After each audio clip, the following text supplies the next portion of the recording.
Recently we had a client who was affected by those new changes, right? Oh, yes. Um, Yes, and we we had did. a, they got under, they were under contract. Everything's ready to go in 2023, right? But they're not closing until 2024, right?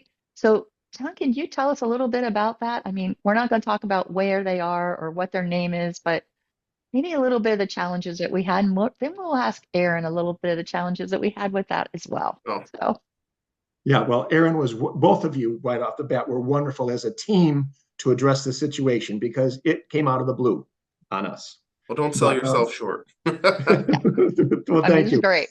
And we also had a very, very understanding client who took news in a manner that just made it more like a team effort. So Yeah, was able to put a little bit more down, which was necessary.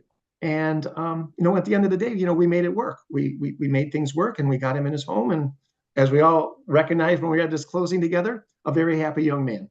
So, yeah. um, but yeah, that new rule came in, and this gentleman, as we know, did not have the experience of primary residence or landlord experience. So I was not able to use, or we were not able to use his income, which was a nice income stream for those other 3 units. I mean, I initially thought, hey, slam dunk, low dent income, bingo bango. Then this new ruling taught a lesson, But which in will not be 6 months, which will not be forgotten. it will not be forgotten, right? And I know that he really appreciates the teamwork because that's what he'd said. It was good to have people working together as a team because they knew each other, and I think that that's really valuable insight coming from him at closing. So it's like it made it so much easier. Yeah, Yes. Kathy, I see with the team that you have and other agents with solid teams, that makes all the difference. It's yeah, really important to have a team that's works well, communicates well, and communicates timely, and then everybody's on the same page, and we make things work in the best interest and give the best experience to our client. That's our goal, the best experience that we can do possible. yeah. And we always tell people when I first meet them is we're going to try to make it as easy as possible. That's what we're going to do. We're going to strive to make the entire process as easy as possible for you. Sometimes it doesn't work, but that's our goal every time. Yeah, Yes, yeah, yes, it is. And again, in the case of this young man that we just worked with, yeah. he was a very understanding individual and Hmm. took some news that was unexpected. But at the end of the day, we made things work for him, and we found alternatives for him to get him into that income producing property, which is what he wanted. Exactly. So, Erin, tell us a little bit about the other part, right? The part that, was also a challenge. But like John had shared, our client was so, I don't know, he was just so easy to work with, I right? think And I most of think our clients really are. Yeah, I think the most frustrating part of the transaction was the issue about could the property actually be used as a multi-unit dwelling? Was it illegal or was it a non-conforming dwelling? Non-conforming meaning that yes, there's rental units and the city's allowing it, or it can't be used at all. It has to be a single family home. Essentially, there's a couple of units, each had their own kitchen, each was set up as a apartment. The city, this particular city in Cook County, wasn't incorporated and home ruled until 1970, I believe it was, if I'm mhm, thinking correctly. Um, but they didn't have building permits going back that far because they weren't incorporated until then.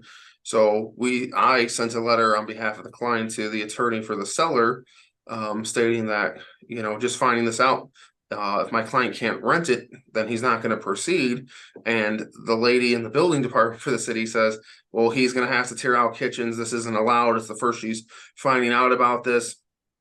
So the other attorney reached out to the city's outside counsel. So the attorney for the city outside the city, it's a retained attorney who works for a larger law firm.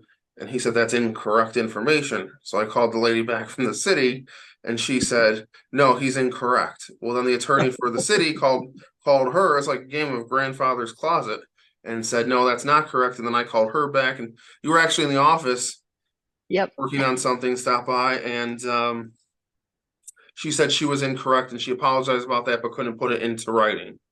So I advised the client in an email. He understood all that. He called her. She explained to him she was incorrect and sorry. it's just like, one hand didn't know the other. It's unfortunately dealing with City Hall, but it all worked out in the end. I think that was the worst part of the transaction for the client, was getting different conflicting stories from myself, the seller's attorney, the city attorney, and the city. So I think that's unfortunately the risk you run sometimes when dealing with certain municipalities. I call them the old school municipalities in Cook County. Yeah, but you got it done, We and got it both of done. you. He closed. He's happy. He's going to be able to move in and collect rent and learn how to be a Yep. landlord. Yeah, but you also went above and beyond what other attorneys and other teams do, because you also sent him information about being a landlord, right? Oh yes, yes. At the start of the transaction, I sent him all the stuff on the Cook County landlord tenant ordinance, information on how to make a lease. I let him know he could reach out to me and I'd help him with that. So I explained we have a property in Wisconsin that's a vacation rental, but we use it probably more than we rent it out. But I let him know some of my stories with dealing with people on that. Short term is different than long term, but I provided him some advice on that, and he could call me back if he had questions. And I sent him the stuff up front, things he should and should not do. I know you also let him know to register with the village and make sure he doesn't mess that up and make sure he's squared away before he starts doing anything. Yeah, So because he's definitely going to need to be squared away. And the just the brochures and the different things on, lead paint and radon, yes. all those things that he needs. A lot of people don't know that when they're the first time investor, and they just kind of wing it, or even putting funds into a separate escrow account versus I'll just put it in my bank account, right? Yeah, I let him know that too, that Yeah, in Cook County, you want to be careful with the security deposits. You want to be careful with non-refundable move-in fees. You need to justify things. They need to be reasonable.